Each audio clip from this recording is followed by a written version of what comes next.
أشرقت نفسي بنور من فؤادي حينما رددت يا رب العباد وانتشت روحي وصار الدمع. الحمد لله وكفى وسلام على عباده الذين اصطفى أما بعد فأعوذ بالله من الشيطان الرجيم بسم الله الرحمن الرحيم يا بني اذهبوا فتحسسوا من يوسف وأخيه ولا تيأسوا من روح الله إنه لا ييأس من روح الله إلا القوم الكافرون صدق اللہ العظیم. محترم حضرات، کل بات چل رہی تھی کہ حضرت یعقوب علیہ السلام نے اپنے بیٹوں سے یہ کہا تھا، یا بنی اذهبوا فتحسسوا من یوسف و اخی، کہ جاؤ اپنے بھائی یوسف اور بنیامین دونوں کو تلاش کر کے آؤ. حضرت بنیامین کا تو علم تھا کہ وہ مصر میں ہیں، شاہ مصر کے قبضے میں ہیں، جن پر چوری کا الزام لگا کر کے شاہ مصر نے اپنے پاس رکھ لیا ہے، اتنا تو علم تھا. تو حضرت یعقوب علیہ السلام نے کہا کہ جاؤ، بنیامین کا تو پتہ چل چکا ہے، اب تم آگے بڑھو تو تمہیں یوسف کی بھی، جہاں پر یوسف ہے اس کا بھی پتہ لگ جائے گا. اب یہ بھائی آئے تیسری مرتبہ، اب مصر آ رہے ہیں. پہلی ایک مرتبہ آئے، پھر دوسری مرتبہ، تیسری مرتبہ حضرت بنیامین اور حضرت یوسف علیہ السلام کی تلاش میں نکل پڑے ہیں. اب تیسری دفعہ یہ جاتے ہیں، حضرت یوسف علیہ السلام کے آ کر کے سامنے کھڑے ہو جاتے ہیں. قرآن کہتا ہے فلما دخلوا علیہ قالوا یا ایھا العزیز مسنا واہلنا الضر وجئنا ببضاعۃ مزجاۃ فاوف لنا الکیل وتصدق علینا ان اللہ یجزی المتصدقین. اب ڈائریکٹ یہ اپنے بھائی بنیامین کے بارے میں کیسے سوال کرے کہ میرے بھائی کو چھوڑ دے؟ تو ان کے بھائیوں نے سوچا کہ ہم جائیں گے شاہ مصر، عزیز مصر کے سامنے جا کر کے یہ بات رکھیں گے کہ ہم بہت مجبور ہیں. قرآن کہتا ہے مسنا و اہلنا الضر. ان بھائیوں نے جا کر کے حضرت یوسف علیہ السلام کے سامنے کہا کہ ہمارے گھر کے اندر بہت قحط سالی ہے، اس قحط سالی سے ہمارے خاندان والے اہل خانہ سارے پریشان ہیں. فاوف لنا الکیل وتصدق علینا، آپ ایسا کریں کہ ہمارے لیے کچھ چیزیں عنایت فرما دیں، صدقہ دے دیں. صدقے سے مراد یہاں پر ایسا صدقہ نہیں ہے جس طرح ہم اور لوگوں کو صدقہ دیتے ہیں، ویسا صدقہ نہیں ہے. صدقے سے مراد یہ ہے کہ انہوں نے کہا ہے کہ ہمارے پاس کھوٹے سکے ہیں، اس کو قبول کر کے آپ غلہ دے دیں. چونکہ کوئی بندہ کھوٹے سکوں کو قبول نہیں کرتا، ان کے پاس صرف کھوٹے سکے تھے. ببضاعۃ مزجات، خود قرآن کہتا ہے کہ ان کے پاس کھرے سکے ہوتے ہیں وہ نہیں تھے. تو ان کے بھائیوں نے کہا کہ کھوٹے سکے لے لیں، آپ مہربانی فرما لیں، ہمیں غلہ دے دیں. اب پھر انہوں نے سوچا کہ بھائیوں نے اب ایسے ہی باتیں کرتے کرتے کرتے جو شاہ مصر ہے اس کو ہم اپنی بات میں کر کر کے منوا لیں گے، پھر بنیامین کے بارے میں، رہائی کے بارے میں بات چیت کریں گے، ہو سکتا ہے کہ بنیامین کو چھوڑ دیں. اب یہ بات چیت چل رہی تھی. ایک طرف سے حضرت یعقوب علیہ السلام کا خط حضرت یوسف علیہ السلام کے پاس پہنچا، یعنی باپ کا خط بیٹے کے پاس پہنچ رہا ہے. حضرت یعقوب کو معلوم نہیں کہ یوسف ہی میرا بیٹا شاہ مصر ہے، مصر کے سارے سامان پر میرے بیٹے کا ہی قبضہ ہے. حضرت یعقوب کو علم نہیں تھا، بس انہوں نے صرف شاہ مصر کے نام خط بھیجا، وہ حضرت یوسف علیہ السلام کے پاس پہنچ گیا. اب اس خط میں دیکھا تو حضرت یعقوب علیہ السلام نے یہ لکھا تھا کہ یہ خط یعقوب بن اسحاق بن ابراہیم کے نام سے شاہ مصر کے نام ہے. اس کے اندر یہ لکھا تھا کہ شاہ مصر آپ کو میں اپنی داستان سناؤں. اللہ رب ذوالجلال نے ہمارے خاندانوں کے اندر بہت آزمائش کو ڈالا ہے. میرے دادا ابراہیم کو نمرود کی آگ سے آزمایا، پھر میرے باپ اسحاق کو علیہ السلام کو بہت آزمائشوں سے انہیں گزرنا پڑا. پھر میرے اوپر یہ آزمائش آئی کہ میرے ایک بیٹے کو بچپن ہی سے جدا کر دیا گیا، اس کے نتیجے میں میری آنکھ کی بینائی ختم ہو گئی. اب آپ میرے ایک دوسرے بیٹے کو خامخواہ چوری کے الزام میں پھنسا کر اپنے پاس رکھ لیے ہیں، جو غم کا بوجھ ہلکا کرنے کے لیے وہی ایک بیٹا بنیامین تھا، آپ اس کو اپنے پاس رکھ لیے ہیں. یقین مانیں آپ، ہمارا خاندان، ہمارا گھرانہ پیغمبروں کا ہے، ہم میں سے کوئی چوری نہیں کرتا، نہ ہماری عادت چوری کی ہے اور نہ میرے اولاد کی عادت چوری کی ہے۔ حضرت یوسف علیہ السلام نے دیکھا کہ یہ میرے ابا جان کا خط ہے۔ جیسے ہی خط انہوں نے پڑھا اس کے اندر یہ الفاظ تھے، میرا خاندان نبیوں کا خاندان ہے، نہ ہماری عادت کسی کی چوری کی تھی، نہ میرے بیٹوں کی، میری اولاد کی چوری کی ہے۔ یہ سننا تھا کہ حضرت یوسف علیہ السلام کے جسم پر کپ کپی آ گئی، کانپ اٹھے، پھر زارو قطار رونے لگے۔ پھر رونے کے بعد چونکہ وہاں پر حضرت یعقوب تو نہیں تھے، بھائی آئے تھے، تو اب اپنا راز ظاہر کرنا چاہا، تو پوچھا حضرت یوسف علیہ السلام نے، هل علمتم ما فعلتم بیوسف، کیا تم جانتے ہو، اپنے بھائیوں سے کہہ رہے ہیں کہ تم جانتے ہو کہ تم نے یوسف کے ساتھ کیسا معاملہ کیا تھا؟ وانتم جاہلون، جبکہ تم نادان تھے، تمہارے اندر جہالت بھری ہوئی تھی۔ اب ان بھائیوں کو پتہ نہیں کہ یوسف یہی ہے، انہوں نے سمجھا کہ تھوڑی دیر کے لیے ان کے اندر بھی ڈراؤنی شکل پیدا ہو گئی، بھئی عزیز مصر ہے، ہمارا جو رویہ تھا یوسف کے ساتھ اس کو کیسے معلوم ہو گیا؟ پھر جب یوسف علیہ السلام نے پہلی مرتبہ خواب دیکھا تو ان بھائیوں کو اندازہ ہوا کہ ہمارے بھائی نے خواب دیکھا تھا، کہیں ہو سکتا ہے کہ یہ تو نہیں ہے وہ۔ پھر غور کرنے لگے، آثار اپنے دماغ کے اندر لانے لگے، تو دیکھا کہ یہ یوسف جیسا لگ رہا ہے، آثار سے کنفرم معلوم نہیں تھا۔ تو پوچھا انت یوسف، کیا تم ہی یوسف ہو؟ تو حضرت یوسف علیہ السلام نے کہا انا یوسف وہذا اخی، ہاں میں یوسف ہوں اور یہ میرا بھائی بنیامین ہے۔ شرم کے مارے سارے بھائیوں کے چہرے نیچے گر گئے۔ اب انہیں اپنی کرتوتیں یاد آ رہی ہیں، ہم نے اس کے ساتھ بچپنے کے ساتھ کوئی بھائی نہیں مارتا ہوا لے گیا تھا کنویں کے پاس تک، کوئی تھپڑے مار رہا تھا، کوئی تمانچے لگا رہا تھا، کوئی لات مکے مار مار کر کے گھسیٹتا ہوا لے جا رہا تھا۔ ساروں کو اپنی اپنی کرتوتیں یاد آ رہی ہیں، ساروں کے چہرے نیچے پڑے ہوئے۔ تو انہوں نے معافی مانگی، ہم ہی خطا کار ہیں، گنہگار ہیں، ہم نے جو رویہ تمہارے ساتھ کیا ہے آپ ایسا کریں، اللہ کے سامنے ہماری مغفرت طلب کریں، اللہ تبارک و تعالی ہمیں معاف فرما دیں۔ تو پھر انہوں نے دعائیں کی حضرت یوسف علیہ السلام نے، اور یہ جملہ کہا لا تثریب علیکم اليوم، جاؤ آج تم پر کوئی گرفت نہیں، تم آزاد ہو۔ اب یہاں پر ایک بات کتابوں کے اندر لکھی ہے کہ اب جو یہ واقعہ سارا ہے، ابھی واقعہ ختم نہیں ہوا۔ یوں سمجھیں کہ اگر پورا سال حضرت یوسف علیہ السلام کا جو واقعہ قرآن کریم کے 12ویں پارے کے اندر مذکور ہے، اس کو اگر روزانہ سال بھر اگر اس کی ایک ایک آیت بیان کر دی جائے تو سال ختم ہو جائے گا، یہ سورہ ختم ہونے والا نہیں ہے۔ اتنا اس کے اندر اتنے اسباق ہیں، مومنون کے لیے بہت اسباق ہیں، بہت سمجھنے کی باتیں ہیں، بہت نصیحتیں ہیں، چھوٹے چھوٹے آیتوں کے اندر بہت بڑے بڑے پیغامات اللہ رب ذوالجلال نے دیے ہیں۔ اب اس کے اندر دیکھنا یہ ہے کہ اللہ رب ذوالجلال نے حضرت یعقوب علیہ السلام کو اتنی آزمائشوں سے کیوں گزارا۔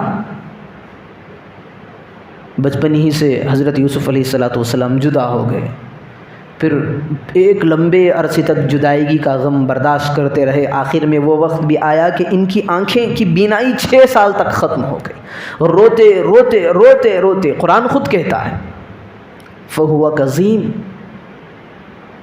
ایسا دم گھٹنے کی حالت تھی ان کی غم کے مارے، اور اتنا روتے کہ ان کی آنکھیں 6 سال کے لیے ختم ہو گئی، اور ساتھ میں اور ایک بنیامین بھی دور ہو گئے۔ تو معارف القرآن کے اندر امام قرطبی رحمۃ اللہ علیہ کے حوالے سے لکھا ہے کہ حضرت یعقوب علیہ السلام پر جو تکلیفیں آئی ہیں اس کی وجہ کیا تھی۔ دیکھیں اس میں بہت سبق آموز واقعہ ہے۔ لکھا ہے کتابوں کے اندر تفسیر میں، خالی ایک چھوٹی چوک ہوئی تھی، چھوٹی سی، بس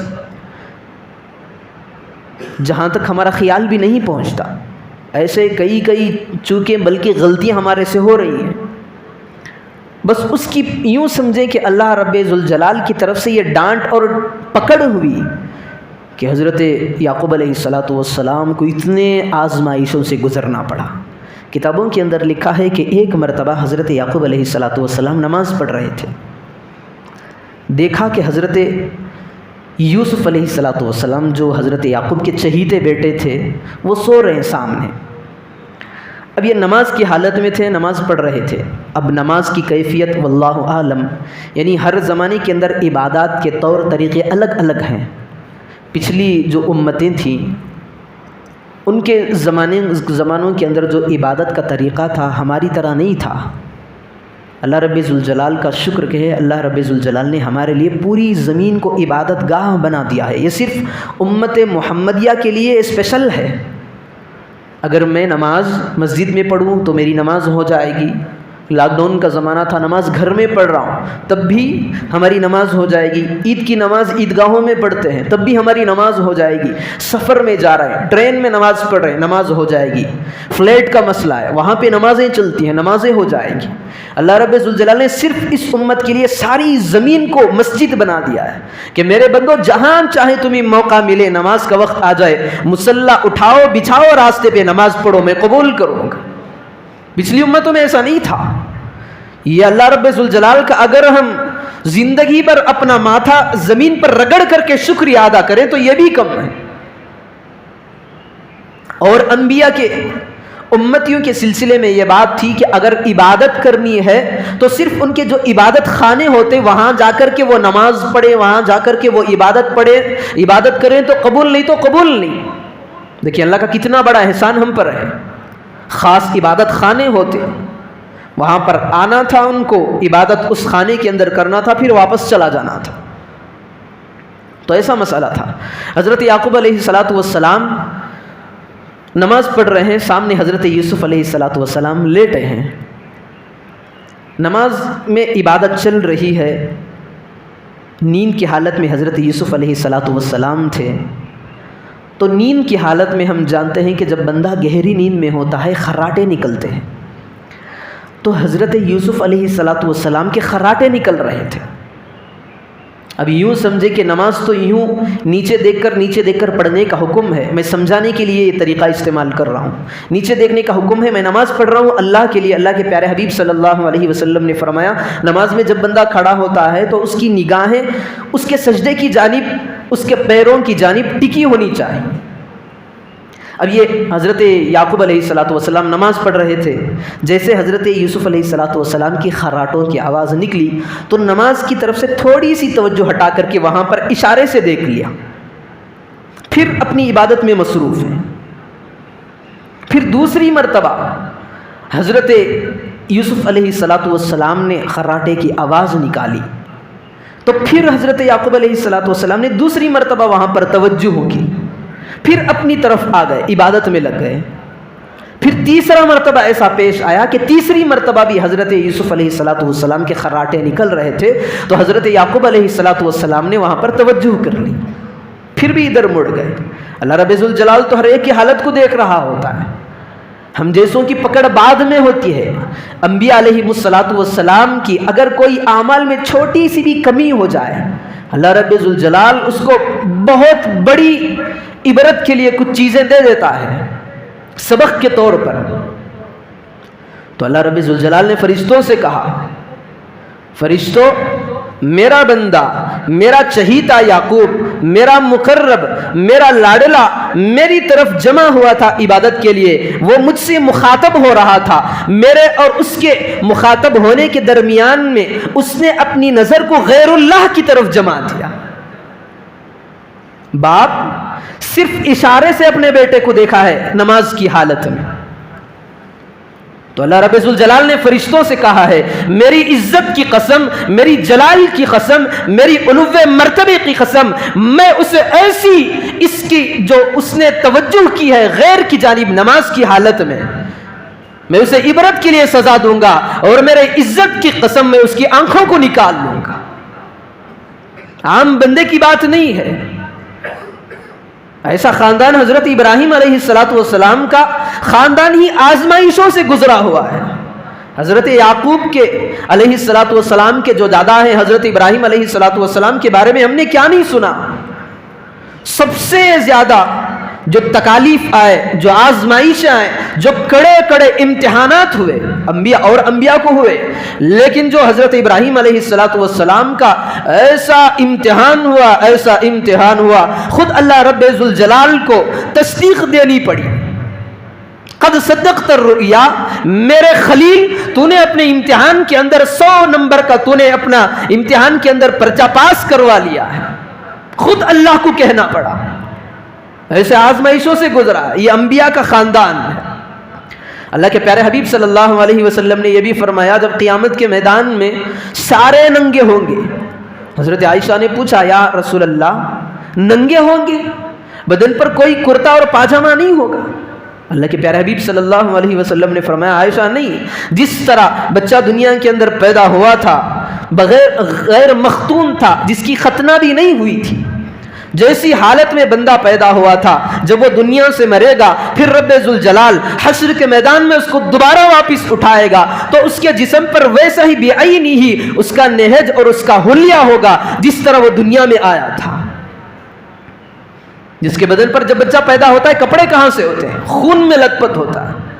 تو حضرت عائشہ نے تعجب سے پوچھا اے اللہ کے رسول صلی اللہ علیہ وسلم اس وقت کیا حال ہوگا؟ ایک دوسرے کو دیکھتا ہو؟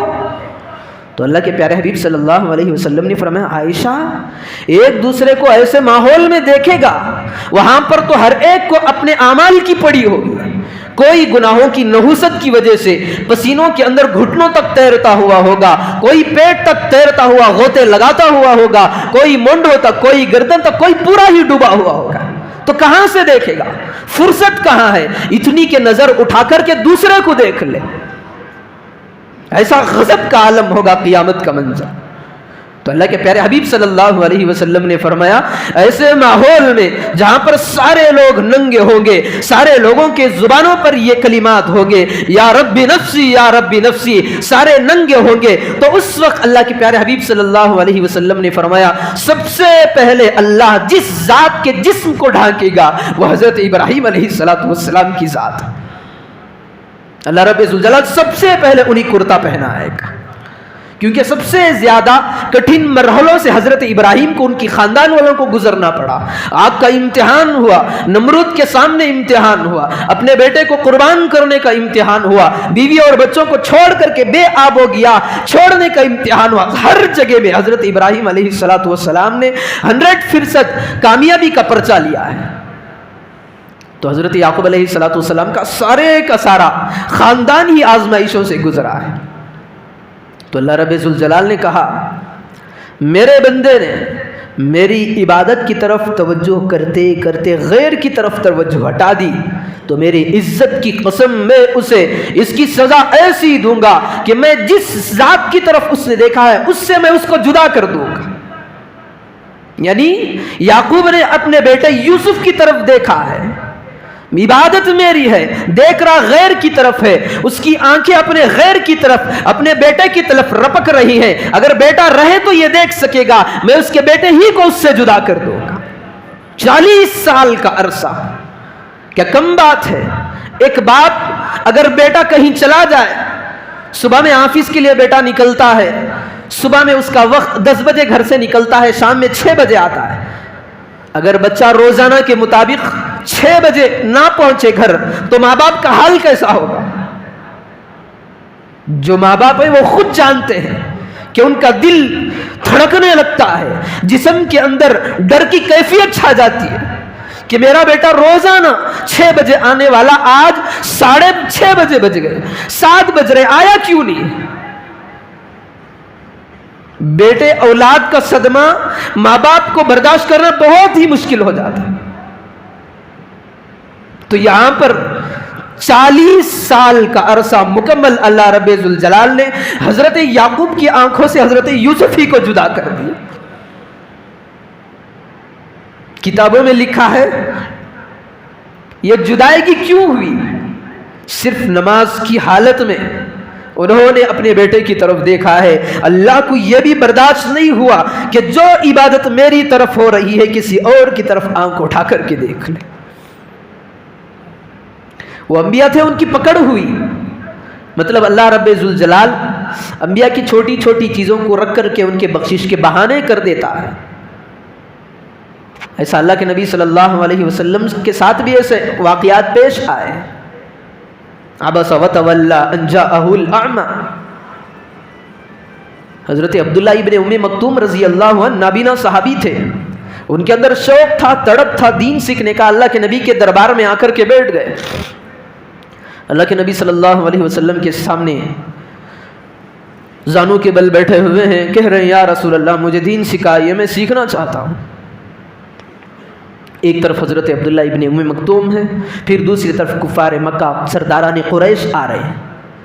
سرداران قریش نے جیسے ہی دیکھا کہ محمد کے پاس غریب بیچارہ عبداللہ ابن ام مکتوم بیٹھا ہے، تو قریش کے سرداروں میں سے بعضوں نے کہا محمد تم اس کو ہٹا دو، ہم تمہارے سامنے آئیں گے۔ وہ تو شرفا تھے، معزز تھے، مرتبے رتبے والے تھے، خاندان قریش کے لوگ تھے۔ اللہ کے نبی صلی اللہ علیہ وسلم نے یہ سوچا عبداللہ ابن ام مکتوم تو میرے ساتھ ہی رہتا ہے، آج نہیں تو اسے کل دین کی بات سمجھا دوں گا، یہ تو آئے ہیں، ہو سکتا ہے کہ اگر یہ ان کی بات میں مان لوں تو یہ ایمان میں داخل ہو جائیں گے۔ اللہ کے نبی کی سوچ تو صحیح تھی۔ تو اللہ کے نبی صلی اللہ علیہ وسلم نے حضرت عبداللہ ابن ام مکتوم کو ہٹا دیا کہ جاؤ یہ لوگ آ رہے ہیں، یہ اللہ کو پسند نہیں آیا۔ اللہ نے زجر کے انداز میں کہا ہے فَأَنْتَ عَنْهُ تَلَهَّا، اے محبوب یہ تو ناہنجار، یہ کفار، یہ قریش مکہ یہ آپ کے پاس آتے پھر بھی ایمان نہیں لاتے، یہ تو آپ کے سامنے آ کر کے آپ کی چوکھٹ پر بیٹھ گیا، آپ کے قدموں کے نیچے پڑا ہوا ہے، آپ اس کو بھگا رہے ہو۔ حالانکہ سوچ دیکھیں اللہ کے نبی کی غلط نہیں تھی، اللہ کے نبی کی سوچ یہ تھی کہ اس کو میں ہٹاؤں لیکن بعد میں بھی آ سکتا ہے، یہ لوگ آ نہیں سکتے، لیکن اللہ کے نبی صلی اللہ علیہ وسلم کا یہ طرز عمل اللہ رب ذوالجلال کو پسند نہیں آیا۔ تو انبیاء علیہ السلام کی چھوٹی چھوٹی چیزیں اللہ رب ذوالجلال محبت بھرے انداز میں انہیں ڈانٹ دیتا ہے۔ آدم علیہ السلام نے ایک پھل کھایا، پھر اللہ رب ذوالجلال نے اس کا جو سزا تھی یہ کی کہ دنیا کے اندر بھیج دیا۔ انبیاء علیہ السلام کی چھوٹی چھوٹی چیزیں ہیں نا اللہ رب ذوالجلال کی بارگاہ میں بڑی نظر آتی ہیں۔ تو حضرت یعقوب علیہ السلام جو اپنے بیٹوں سے جدا ہو گئے تھے، حضرت یوسف سے، جو انہیں آزمائشیں آتی رہیں ان پر، تو اس کی وجہ کتابوں کے اندر یہ لکھی ہے کہ یہ عبادت کرتے ہوئے، نماز پڑھتے ہوئے اپنی نظروں کو اپنے بیٹے پر جمایا ہوا تھا انہوں نے۔ تو اس کے اندر یہ سبق ہے جب انبیاء علیہ السلام اگر نماز میں دیکھ لے تو اللہ کو پسند نہیں آتا، تو ہمارا کیا حال ہے؟ ہم جب نماز باندھتے ہیں، رکعت باندھتے ہیں، نماز کی نیت کے لیے کھڑے ہوتے ہیں، سارا خیال کاروبار کا، سارا خیال گھر کا آ جاتا ہے، سارا خیال مال کا آ جاتا ہے، کاش کہ میں آج نماز میں تاخیر سے پہنچتا تو میرا اتنا مال بک جاتا۔ سوال یہ ہے کہ اللہ رب ذوالجلال ہماری پکڑ کیوں نہیں کر رہا؟ جب انبیاء علیہ السلام سے پکڑ ہوئی تو ہم کون سے کھیت کے گاجر مولی ہیں؟ اللہ ہم سے کیوں پکڑ نہیں کر رہا، گرفت کیوں نہیں کر رہا ہے؟ یقین مانے کہ یہ میرے اور آپ کے آقا جناب محمد الرسول اللہ صلی اللہ علیہ وسلم کی دعا کی برکت ہے کہ آج ہم صحیح سالم کھڑے ہو رہے ہیں، نماز میں صحیح سالم اپنے گھروں کو پہنچ رہے ہیں۔ اگر میرے اور آپ کے آقا جناب محمد الرسول اللہ صلی اللہ علیہ وسلم کی ہم پر دعا نہ ہوتی تو قسم خدا کی آج سود کھانے والے بندر بن چکے ہوتے اور زنا کرنے والے خنزیر اور سور کی شکلیں ہو جاتی۔ خود اللہ کے رسول صلی اللہ علیہ وسلم نے دنیا میں جانے سے پہلے دعا کی تھی، اے اللہ میرے دنیا میں سے جانے کے بعد تو میری امت کو اکیلا نہ چھوڑنا، عذاب ان پر نازل نہ فرمانا۔ لیکن پھر بھی چھوٹے چھوٹے جھٹکے لگتے ہیں۔ یہ جھٹکے اس لیے آتے ہیں کہ میری امت، میری امتی، میرے بندے، میرے عباد اپنا رشتہ اپنے اللہ سے جوڑ لیں، اپنا معبود سے جوڑ لیں، عباداتوں کے اندر لپک جائیں، نمازوں کے اندر دھیان اپنا اپنے رب کے پاس گاڑ دیں۔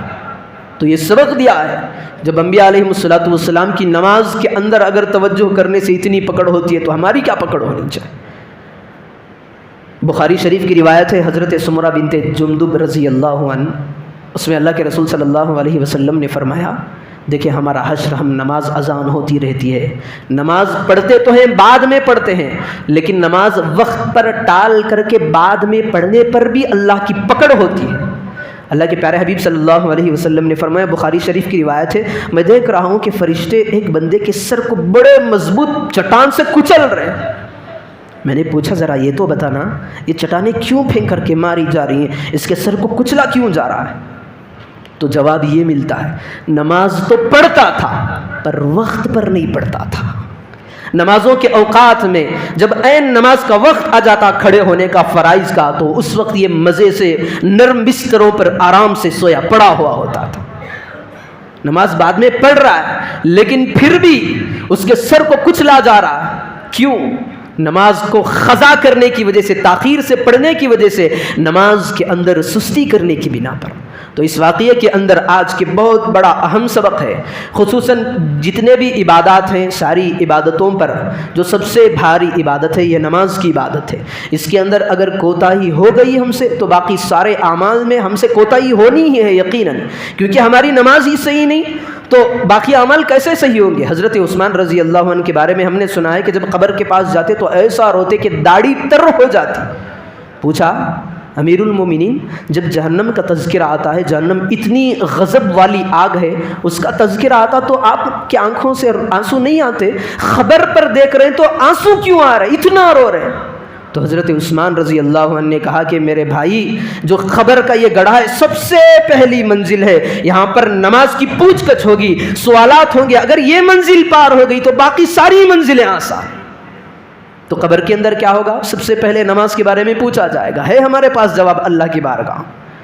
تو اب سے یہ ارادہ کریں کہ نماز کے اوقات کی ہم بھرپور حفاظت کریں گے۔ اللہ رب ذوالجلال نے کہا ہے، حافظوا علی الصلاوات، نمازوں کی پابندی کرو، نمازوں کے اوقات کی، نماز کو قضا ہونے نہ دینا، یہ کیونکہ یہ بنیادی اور اہم عبادت ہے عبادتوں کے اندر۔